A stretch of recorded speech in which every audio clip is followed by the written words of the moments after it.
Қыркүйектің ортасы болатын. Кенттен шығатын жолдың бойы сарғайып, құрғақ шөптер желге тербеліп тұрды. Ауа су, бірақ әлі қар жаумаған. Тау бөктерінен соққан жел адамның бетін қарып, мойнынан өткізіп жібереді. Қойшы Қайрат сол жолмен қойларын айдап келе жатқан. 35-ке келген, бірақ жүзі қартайып кеткендей, көздерінің асты қарайып, иығы түсіңкі, қолы таяқ ұстағаннан қатты қалыңдаған. Қойлардың саны 180-дей, бірақ соңғы жылдары қасқыр көбейіп, мал азайып барады. Қайраттың өзі де азайып бара жатқандай, іші бос, көңілі мұңлы. Ол күнде таң атқаннан кеш батқанша қоймен бірге. Таңертең қорадан шығарып, кешке қайта айдап кіргізеді. Арасында бірер сағат ауылға түсіп нан алып шай ішеді. Әйелі жоқ, баласы жоқ. 10 жыл бұрынғы әйелі сен қойыңмен қал, мен қаламен кетем деп кетіп қалған. Содан бері Қайрат жалғыз. Түнде үйде от жағып отырып өзімен өзі сөйлеседі. Құдай берсе береді. Бермесе қоймен бірге өлем деген сөз оның өмірлік ұранына айналған. Сол күні күн ерте батты. Қараңғы түсе бастағанда жолдың жиегінде бір қыз тұрғанын байқады. Қара шашы желге ұшып, ұзын пальтосының етегі тербеліп тұр. Қолымен такси тоқтатпақ болып жолға қарай шығып тұр. Бірақ бұл жолда такси сиреп жүреді, кентке апаратын соңғы автобуста кетіп қалған шығар. Қыздың беті суықтан қызарған, көзі мөлдіреп тұр. Қайрат қойларын тоқтатты. Қойлар бір-біріне тығылысып маңырап тұрды. Қыз оған бұрылды. Аузын ашып бірдеңе айтпақ болды.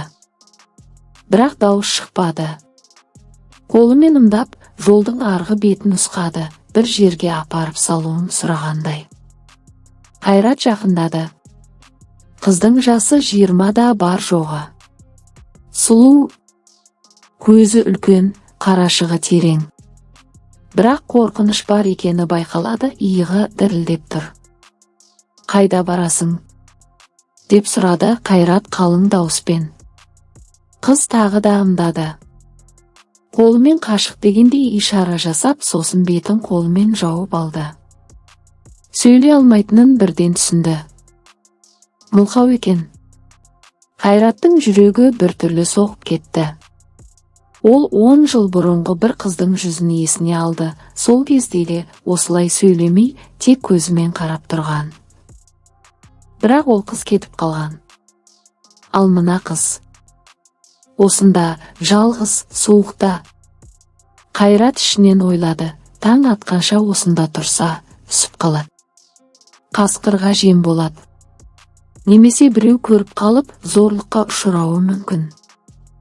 Жүр, мін, апарып салайын, деді ол. Қыз қорықты.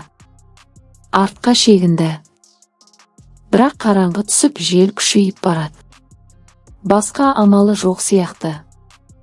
Қойлардың арасына кіріп, Қайраттың қасында жүрді. Қайрат аяғымен қойларды жолға түсіріп, қызды ортаға алды.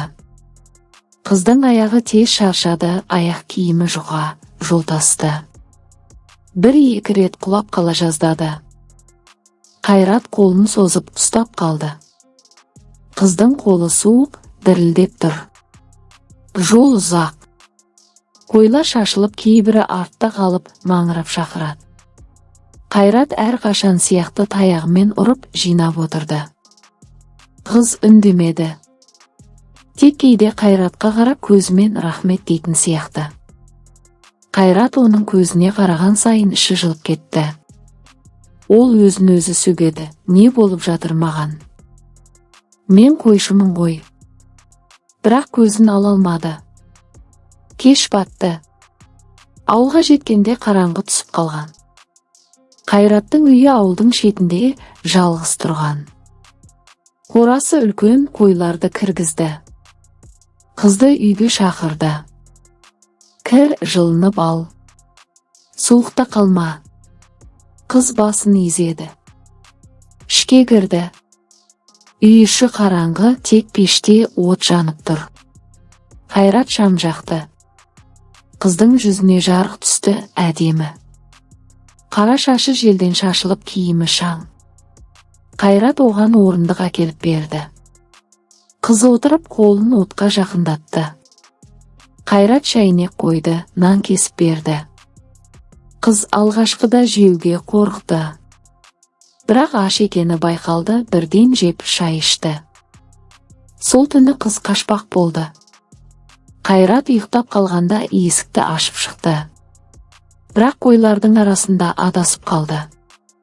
Қойлар маңырап қызды қоршап алды. Қорқып қайта үйге қашты. Қайрат оянып қызды көріп ішінен күлді. Қашсаң да қашып құтыла алмайсың деп ойлады. Ертеңіне таң атқанша қыз үйде қалды. Қайрат қойға шықты, бірақ көзі қызда.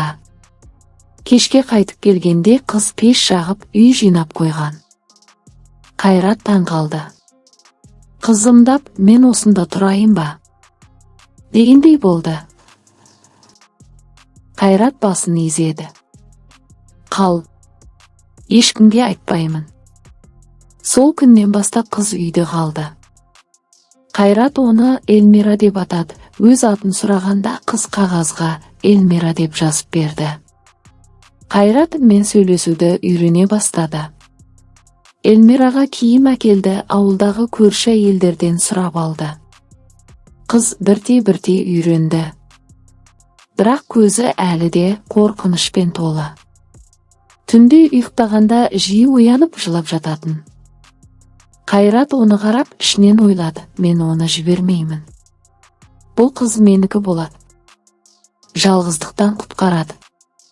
Ол өзінің сезімін мойындамады. Тек қорғаймын деп жүре берді. Бірақ жүрегі басқаша соғып тұрғанын өзі де білді. Қойлардың арасында басталған әңгіме солай жалғасып жатты, үнсіз, бірақ терең. Қараңғы түскен кештерде екеуі от жағып отыратын. Қайрат қой туралы айтатын, Эльмира тыңдайтын. Кейде қыз қолын созып Қайраттың қолын ұстайтын. Сол сәтте Қайраттың іші жылып кететін. Ол 35 жылдық жалғыздығын ұмыта бастады. Бірақ бұл тыныштық ұзаққа созылмайтынын екеуі де білмейтін. Қысқа күндер басталды. Қараша айының соңына қарай тау бөктерінде алғашқы қар түсті. Қайраттың қорасының алдындағы жер ақ түске боялып, қойлардың тұяғы астында сықырлап жатты. Үйдің іші пештің отымен жылы, бірақ қабырғаларындағы жарықтардан жел сыздап кіріп тұратын. Эльмира сол үйдің ішінде Қайраттың әкесінен қалған ескі көрпені жамылып, терезенің алдында отыратын. Көзі сыртқа, тауға, қарға, кейде қойлардың арасындағы жолға қарайтын. Бірақ қашу туралы ойы бірте-бірте басылып бара жатқан сияқты еді. Алғашқы апталарда Эльмира үйдің бұрышында отырып, ештеңеге қол тигізбейтін. Қайрат оған тамақ әкеліп қоятын, ыстық сорпа, нан, ет. Қыз алғашқыда жеуге қорыққан. Бірақ аштық жеңді. Бір күні Қайрат келгенде үстелде ыдыс-аяқ жуылып, сүртіліп қойылғанын көрді. Эльмира пештің алдында отырып, қолын ұмдап, мен жинаймын дегендей болды. Қайрат басын изеді. Осыдан кейін қыз үй шаруасына кірісті.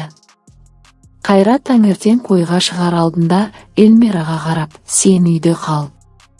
Суықта жүріп ауырып қалма дейтін. Эльмира басын изейтін. Бірақ Қайрат кеткен соң, ол да сыртқа шығатын болды. Қораның алдындағы қарды сыпырып, қойларға су әкеліп жем беретін. Қолы қатып, беті қызарған күйі қайтып келетін. Қайрат кешке қайтып келгенде қыздың қолындағы қызыл іздерді көріп іштей қиналатын. Бір күні қолғап әкелді, ауылдағы дүкеннен сатып алған, қызыл түсті, әйелдердікі. Эльмира алғашында қабылдамақ болмады, бірақ Қайрат, қолың қатып қалса, деп қатты айтты. Қыз қолғапты киді. Сол күні кешке от жағып отырғанда Эльмира Қайратқа қарап, қолын созып, қолғапты көрсетті. Сосын саусағымен рахмет дегендей жүрекке тиеді. Қайраттың жүрегі тез соғып кетті. Ол бірінші рет қыздың көзіне ұзақ қарады. Эльмира көзін төмен салмады. Сол сәтте екеуінің арасында бірдеңе өзгерді, сөзсіз, бірақ сезілген. Қайрат мен сөйлесуді тез үйренді. Эльмираның қимылдары қарапайым әрі түсінікті болды. Саусағын шайқаса жоқ, басын изесе иә, қолын жүрегіне қойса, жүрек кеудесін көрсетсе мен. Қайрат кейде қателесетін. Бірде Эльмира қолымен су деп ымдағанда, ол шай деп түсініп шай әкелді. Қыз күліп жіберді, үнсіз, бірақ күлкісі көзінен, иығының қимылынан байқалды. Қайрат та күлді. Ол көп жылдан бері алғаш рет үйде күлген еді. Қыз тереңдеген сайын екеуінің өмірі бір ритмге түсті. Таңертең Қайрат қойды шығарады, Эльмира үйді жылдады, түскі ас әзірлейді. Кешке Қайрат қайтып келгенде үстелде ыстық тамақ дайын тұрады. Қойдың сүтінен қаймақ пісіреді, ірімшік жасайды. Қайрат бір күні, сен қой саууды білесің ғой, деп сұрады. Эльмира басын изеді. Содан кейін қойға бірге шығатын болды. Қайрат қойларды жайылымға апарады, Эльмира қасында жүреді. Қолында кішкентай таяқша, қойларды қуалауға емес, жай ғана жол көрсетуге. Қардың үстінде екеуінің ізі қатар жүреді. Кейде Қайрат қыздың артына түсіп, оның жүрісін қарайды, жеңіл, бірақ бер. Іштей ойлайды, менің үйімде жүрген қыз. Менің қасымда. Бірақ бұл тыныштықтың астында қорқыныш жатты. Эльмира түнде жиі оянып кететін. Қараңғыда отырып терезеге қарайтын. Кейде көз жасы ағып тұратын. Қайрат оянып қыздың қасында отыратын. Ештеңе демейтін. Тек қолын созып Эльмираның иығына қоятын. Қыз алғашында қашатын. Кейін үйренді, Қайраттың қолы жылы екенін сезді. Бір түні Эльмира өзі Қайраттың қолына сүйеніп ұйықтап қалды. Қайрат таң атқанша қозғалмады. Оның жүрегі, мен оны жібермеймін деп соғып тұрды. Ауыл адамдары сөз шығарды. Қайрат бір қыз әкеліпті, сөйлемейтін қыз екен, қайда жүрген қыз еді ол, деген әңгіме тарады. Біреулері Қайраттың үйіне келіп сыртынан қарап кететін. Қайрат ешкімге есік ашпады. Менің үйім, менің ісіме араласпаңдар деп қатты айтты. Ауылдың үлкендері де араласпады, Қайраттың мінезі қатты екенін білетін. Бір күні Эльмира қағазға сурет салды. Қаламмен емес, көмірмен, пештің жанындағы көмірмен. Суретте әйел мен еркек екеуінің арасында бала. Сосын тағы бір сурет, үлкен үй, ананың жүзі жылап тұр. Қайрат суретті ұзақ қарады. Іштей түсінді, қыздың ата-анасы бар, олар істеп жүр. Бірақ Қайрат суретті сөйлемей, пешке тастап жіберді. Эльмира қарап тұрды, бірақ ештеңе демеді. Көзіне жас келді, бірақ төкпеді. Қайраттың ішінде екі ой күресіп жатты. Бір жағы, қызды жіберу керек, ол менікі емес. Екінші жағы, мен 10 жыл жалғыз өмір сүрдім. Енді осы қыз келді, ол менің жалғыздығымды толтырады. Жіберсем қайта жалғыз қалармын. Бұл ой оны түнде ұйықтатпады.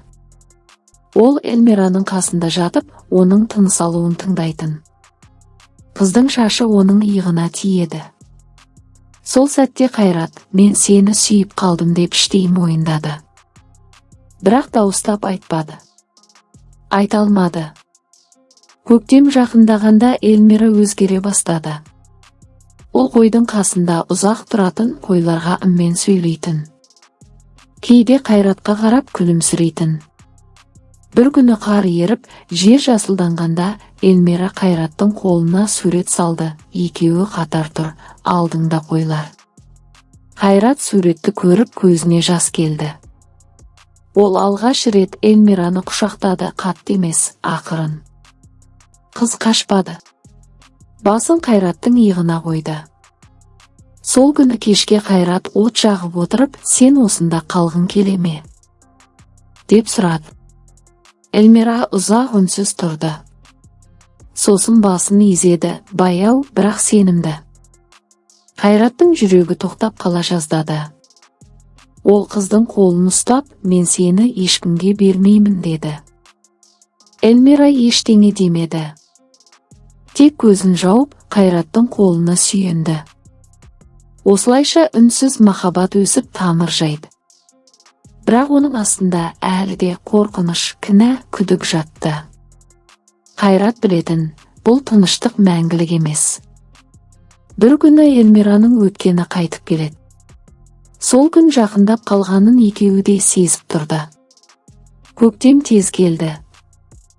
Қар еріп, тау бөктерінен су ағып, жер жасыл шөппен жабылды. Қойлардың жүндерін қырқу уақыты жақындаған. Қайрат таң атпай тұрып қырқуға дайындық жасайтын. Эльмира да қасында болатын, қойдың жүндерін жинап, тазалап, орап қоятын. Екеуінің арасындағы үнсіздік енді ыңғайлы болып кеткен. Сөз керек емес сияқты еді. Қайрат бір қараса, Эльмираның көзі күлімсіреп тұрады. Қыз бір қараса, Қайраттың иығына басын қояды. Олардың өмірі қойлардың маңырауы мен, желдің сыбыры мен, пештің отымен өлшенетін болып қалған. Бірақ бұл тыныштық ұзаққа созылмады. Бір күні түскі уақытта ауылдың шетінен екі машина келді. Біреуі ескі Нива, екіншісі қара Лада. Машина тоқтағанда ішінен 3 адам түсті. Егде тартқан ер адам, орта жастағы әйел және жас жігіт. Ер адамның жүзі қатты, көзі қан толы. Әйелдің көзі сіңген, қолында орамал. Жас жігіт Эльмираның інісі сияқты, қолында телефон, беті ашуланған. Ауыл адамдары жинала бастады. Кімдер екен? Деген сөз тарады. Қайрат қораның алдында тұрған. Эльмира қасында, қолы дірілдеп тұр. Қыз бірден таныды, анасы, әкесі және інісі. Көзіне жас толды. Бірақ дауыс шығармады. Тек артқа шегінді, Қайраттың артына тығылды. Әкесі алға шықты. Дауысы қатты, бірақ дірілдеп тұр. Қызым қайда?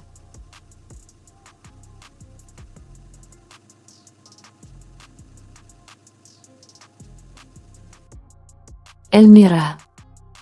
Эльмира. Эльмираның анасы жылап жіберді. Қызым, біз сені 1 жыл іздедік. Барлық жерді араладық. Полицияға бардық, хабар бердік. Қайрат алға шықты. Қолына таяғын қатты ұстап тұр. Ол менің үйімде. Мен оны жолда таптым. Енді менің әйелім. Әкесі Қайратқа қарап көзі қызарып кетті. Сен кімсің? Қызымды қайда апардың? Не істедің оған? Қайраттың дауысы суық, мен оған ештеңе істемедім. Ол өзі қалды. Мен оны қорғадым. Суықта, қараңғыда тастап кетпедім. Әкесі алға ұмтылды, бірақ інісі ұстап қалды. Анасы Эльмираға қарап қолын созды.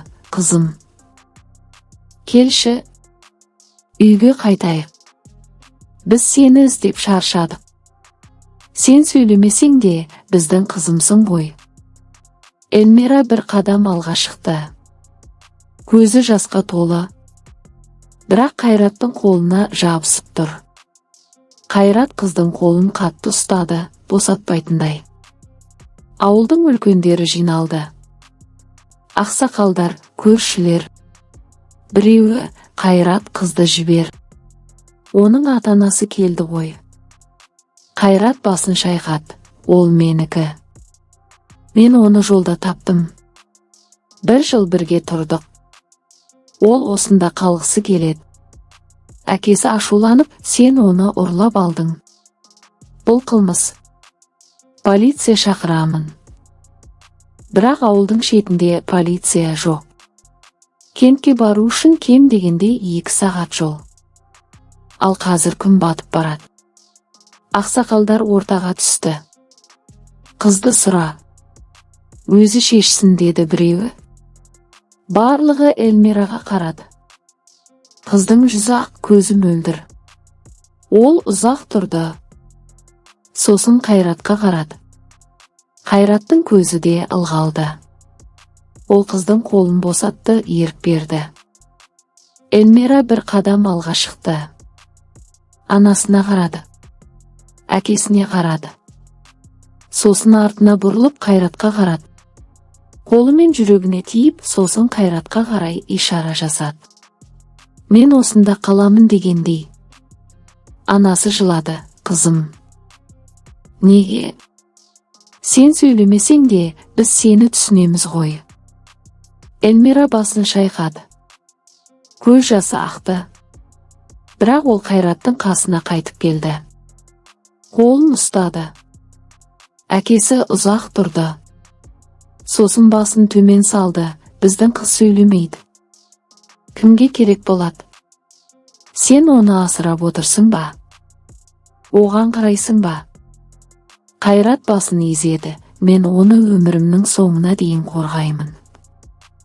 Анасы жылап тұрып, қызым. Сен бақытты болсаң, біз кетеміз. Бірақ бір күні кел, көрсет өзіңді. Эльмира басын изеді.